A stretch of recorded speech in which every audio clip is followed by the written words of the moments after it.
Bismillahirrahmanirrahim. Assalamualaikum warahmatullahi wabarakatuh.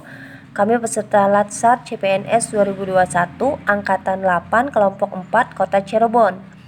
Di sini kami beranggotakan 3 orang. Saya sendiri Siti Aisyah SPD, Iwik Lirika SPD, Iyo Kurnia Rahayu SPD. Di sini kami akan menjelaskan tentang biografi tokoh milenial untuk memenuhi salah satu tugas kelompok pada hari ini. Tokoh milenial yang kami pilih yaitu Susi Puji Astuti. Biografi yang pertama yang kami akan jelaskan yaitu lahir di Pangandaran 15 Januari 1965 dari pasangan Haji Suwu Lasmina dan Haji Ahmad Karyan. Memiliki 3 orang anak yaitu Panji Hilmansyah, Nadine Kaiser, dan Alfi Xavier. Setelah lulus SMP, Susi Puji Astuti sempat mengenyam pendidikan di sekolah SMA 1 di Yogyakarta sampai kelas 2. Putus sekolah tidak membuat Susi Puji Astuti rendah diri.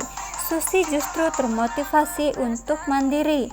Kemudian pada tahun 1983, dalam usianya ke-18 tahun, Susi Puji Astuti belajar berdagang. Dia berjualan bed cover keliling di Pangandaran. Susi Puji Astuti juga adalah seorang businesswoman. Bisnis tersebut diantaranya yang pertama yaitu pendiri PT Asih Puji Astuti Marine Produk. Produk unggulan dari perusahaannya ini adalah berupa udang lobster dengan merek Susi Brand. Yang kedua yaitu pendiri PT Asih Puji Astuti Aviation, yaitu bisnis sewa pesawat. Dan yang terakhir yaitu pendiri perusahaan penerbangan yang bernama Susi Air. Kemudian pada usianya yang ke-49 tahun, Susi Puji Astuti diangkat oleh Presiden Joko Widodo menjadi Menteri Kelautan dan Perikanan dalam Kabinet 2014 sampai dengan 2019.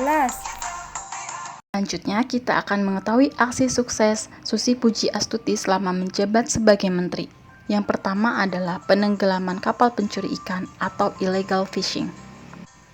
Dalam rentang waktu November 2014 hingga Agustus 2018, sebanyak 488 kapal pencuri ikan ditenggelamkan.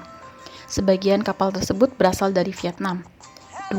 Melarang alat tangkap yang merusak lingkungan atau kita sebut dengan cantrang.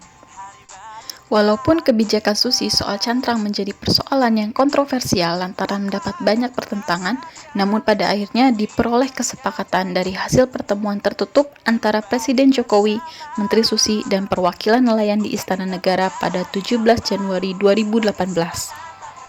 Yang ketiga adalah larangan ekspor benih lobster.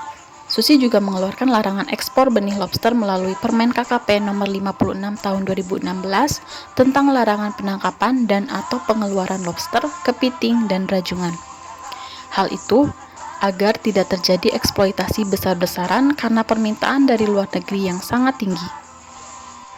Kemudian, kita bisa melihat beberapa prestasi dan penghargaan yang sudah diraih oleh Susi Puji Astuti. Salah satunya adalah Extraordinary Leadership dan Significant Contribution to the Economy APEC tahun 2011.